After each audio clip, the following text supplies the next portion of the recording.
Você entende bem as diferenças entre a respiração espontânea e a ventilação com pressão positiva? A principal diferença que a gente tem é que na respiração espontânea é feita uma pressão negativa, enquanto que na ventilação por pressão positiva, como o próprio nome diz, como quando a gente faz com o ambu, a gente tem uma pressão positiva sendo gerada na via aérea. Mas por que isso acontece? Como isso acontece? Pressão negativa, pressão positiva, o que é isso tudo? Fica aqui comigo nesse vídeo que eu vou te explicar melhor, com a ajuda aqui do meu pulmãozinho numa garrafa, mas vai ficar mais fácil de você entender. Se você não está inscrito no canal, por favor, se inscreva!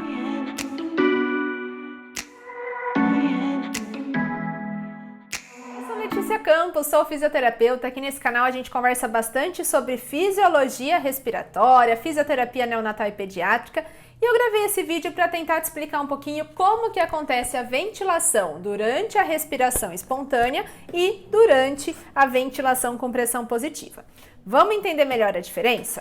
Bom, tem um vídeo aqui no canal que eu desenho e explico esse mesmo vídeo, só que de outra forma. Eu acho que é uma forma de complementar, então te oriento que assista esse vídeo. Vou deixar aqui no card para você ter o acesso ao link. Mas o que eu quero que você entenda é que durante a respiração espontânea, os nossos músculos inspiratórios, e aí principalmente o diafragma, apesar da gente ter participação de músculos acessórios durante uma inspiração forçada, ou mesmo dos intercostais externos que vão ajudar no aumento da dimensão da caixa torácica durante uma inspiração, o principal músculo inspiratório é o diafragma.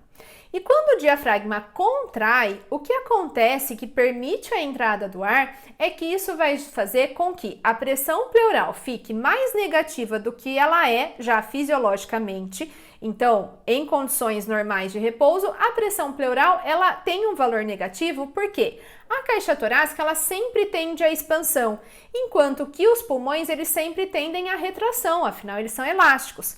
O equilíbrio entre essas forças faz com que a gente tenha o repouso, o que a gente chama também de capacidade residual funcional, mas o que eu quero que você entenda aqui é que como um tem a tendência à expansão e o outro tem a tendência à retração, isso gera uma pressão negativa entre esse espaço, que é quase que inexistente, é um espaço virtual, mas que a gente chama de espaço intrapleural.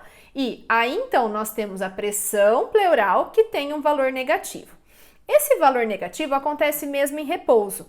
E quando tem, então, a contração dos músculos inspiratórios, como a gente já estava conversando, ou seja, principalmente do diafragma, eu vou fazer com que essa pressão pleural fique ainda mais negativa.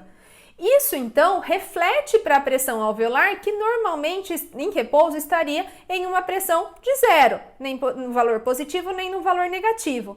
Como a pressão atmosférica a gente vai considerar zero também, se a pressão aqui fora e dentro dos alvéolos são iguais, não existe fluxo. O fluxo sempre vai acontecer quando houver diferença de pressão entre dois pontos. Estando zero aqui, zero a pressão alveolar, não vai acontecer fluxo. Mas olha só o que a gente falou, durante a inspiração, o diafragma contraiu, essa contração diafragmática faz a pressão pleural ficar mais negativa, o que reflete aqui na pressão alveolar, que vai também se tornar negativa. Se aqui fora a pressão é zero e lá dentro é negativa, o que vai acontecer? Expansão pulmonar, como vocês estão vendo aqui com a minha bexiguinha que está lá dentro da garrafa. Então, quando o diafragma contrai, eu faço uma pressão negativa aqui dentro dos alvéolos e isso permite a entrada de ar, tudo bem? Isso é o que acontece na respiração espontânea. Eu tenho uma negativação da pressão alveolar, o que permite que o ar então entre. Agora, quando eu estou falando de pressão positiva, isso eu posso estar falando de um ambu, né, que é o nome comercial, mas como a gente conhece a bolsa válvula máscara, não tenho nenhum conflito de interesse aqui. Quando o paciente está em uma ventilação não invasiva ou ele está em ventilação mecânica, está acoplado ao ventilador, o que a gente vai ter é gerar uma pressão positiva. Então, eu vou empurrar o ar para dentro. Lembra que lá dentro dos alvéolos a pressão é zero ou até mesmo negativa se o paciente estiver fazendo algum esforço? Vamos imaginar que esse esforço não está sendo suficiente para a sua ventilação. Eu quero colocar mais ar para dentro. O que eu vou fazer? Empurrar o ar, fazendo com que a pressão aqui fora se torne positiva em comparação com o que tem lá dentro. O ar sempre vai do local de maior pressão para o de menor pressão, então o ar vai entrar.